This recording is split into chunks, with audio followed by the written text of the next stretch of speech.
बिस्मिल्लाहिर्रहमानिर्रहीम। Dear students, अस्सलाम वालेकुम। नेक्स्ट हमारा टॉपिक है मानो न्यूक्लियोटाइड्स। न्यूक्लियोटाइड के टाइप्स हमने पढ़े थे, मानो न्यूक्लियोटाइड, डाई न्यूक्लियोटाइड और पॉली न्यूक्लियोटाइड। उसमें मानो न्यूक्लियोटाइड्स की बात करते हैं। Mono nucleotides may be defined as the molecules formed of a single nucleotide unit. वो मॉलिक्यूल्स जो एक ही न्यूक्लियोटाइड यूनिट के बने होते हैं तो उसको मानो न्यूक्लियोटाइड कहते हैं। ठीक है, यानी इसमें एक ही पेंटोज शुगर होगा, पेंटोज शुगर, ठीक है, एक पेंटोज शुगर है। इसी तरह इसके साथ एक फास्फेट ग्रुप है मौजूद है, sorry, a single phosphate group is there, और उसके साथ एक ही नाइट्रोजिनस बेस है, नाइट्रोजिनस बेस, यानी एक ही यूनिट। ये तीनों मिलके एक ही न्यूक्लियोटाइड यूनिट बनाएंगे। तो ऐसे मॉलिक्यूल जो सिर्फ इन तीन कंपोनेंट्स पे मुश्तमिल हैं, इजाफी कोई चीज़ें अगर अवेलेबल है वो अलग बात है, लेकिन कंपोनेंट यूनिट जो है न्यूक्लियोटाइड वो एक ही है इन तीन कंपोनेंट्स की मौजूदगी। तो जब एक ही सिंगल न्यूक्लियोटाइड यूनिट होगा, ऐसे न्यूक्लियोटाइड्स को या मॉलिक्यूल्स को हम मानो न्यूक्लियोटाइड्स का नाम देते हैं। इसको हम मानो न्यूक्लियोटाइड्स का नाम देते हैं। से फॉर एग्जांपल हमारे पास बेस्ट एग्जांपल्स क्या हैं? बेस्ट एग्जांपल हमारे पास है AMP, इस तरह ADP और ATP। ये तीनों क्या चीज़ है?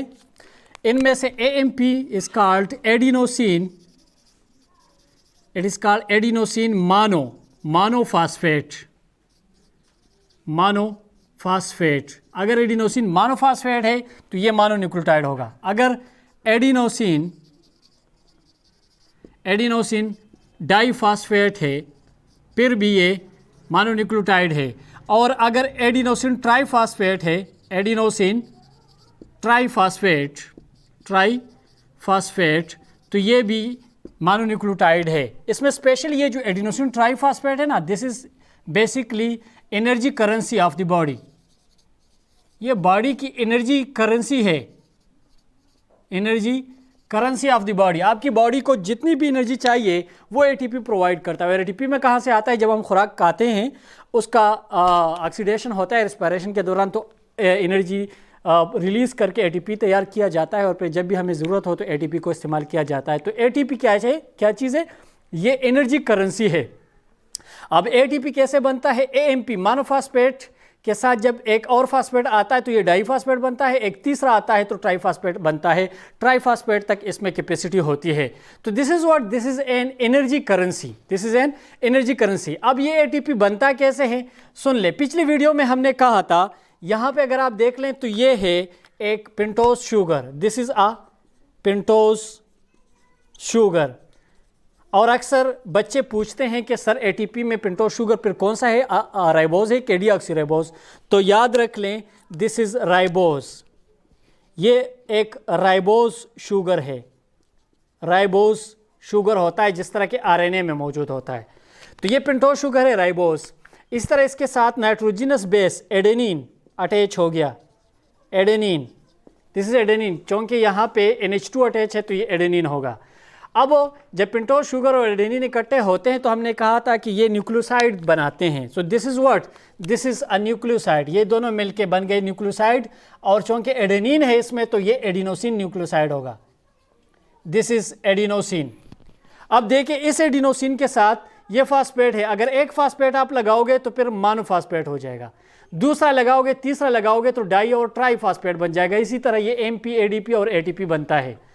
तो कहने का मकसद मेरा ये है कि ये पेंटोज शुगर है, राइबोज, ये एडेनिन है जो मिल के एडिनोसिन यानी न्यूक्लियोसाइड बनाते हैं, और उसके साथ ये 1, 2 और ये 3, ये तीनों हमने बना लिए फास्फेट ग्रुप्स।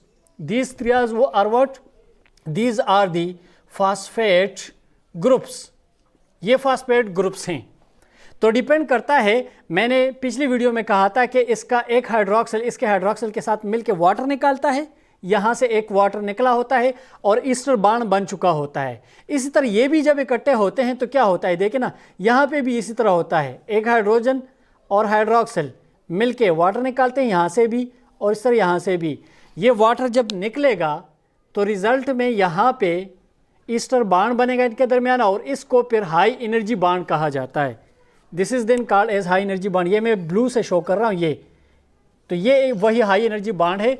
और यहाँ से निकल जाते हैं क्या, यहाँ से निकल जाते हैं वाटर। एक वाटर यहाँ से निकला हुआ है, इसी तरह यहाँ से एक वाटर निकलेगा और इसी तरह यहाँ से एक वाटर निकल जाएगा। रिजल्ट में ये 3 फॉस्फेट्स अटैच हो गए।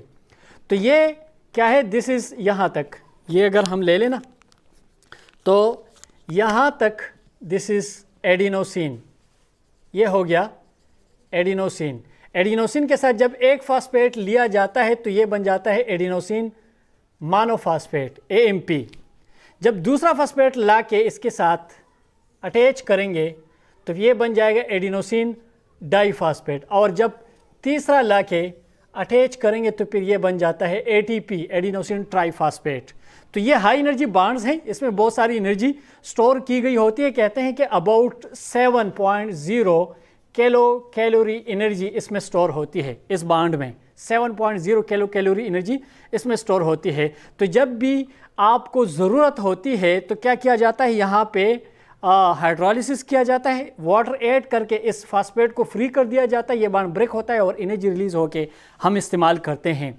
तो यहाँ या फिर जब एनर्जी अवेलेबल हो तो वो एनर्जी फिर ऐड करके कंडेंसेशन होता है, वाटर वापस निकल जाता है और एक फास्फेट आके इनऑर्गेनिक फास्फेट आके अटैच हो जाता है।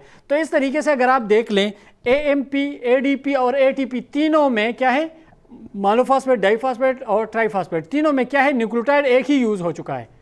न्यूक्लियोटाइड एक ही है तो इसी वजह से ये मोनो न्यूक्लियोटाइड है। देखें ना, ये पेंटोज शुगर, नाइट्रोजिनस बेस और फास्फेट, न्यूक्लियोटाइड एक है। ये फिर बाकी इजाफी फास्फेट्स की बात है। तो इसी वजह से ADP, AMP और ATP ये तीनों क्या है, these are best examples of the mono nucleotides. तो मोनो न्यूक्लियोटाइड्स वो मॉलिक्यूल्स है जिसमें एक सिंगल न्यूक्लियोटाइड यूनिट इस्तेमाल हो चुका हो और ये इसके एग्जाम्पल्स हैं हमारे पास, बेस्ट एग्जाम्पल्स। तो अगर कोई भी क्वेश्चन हो आप लोगों के जहन में आता हो तो पूछ लीजिएगा। नेक्स्ट वीडियो तक इजाज़त दीजिएगा। अल्लाह हाफिज़।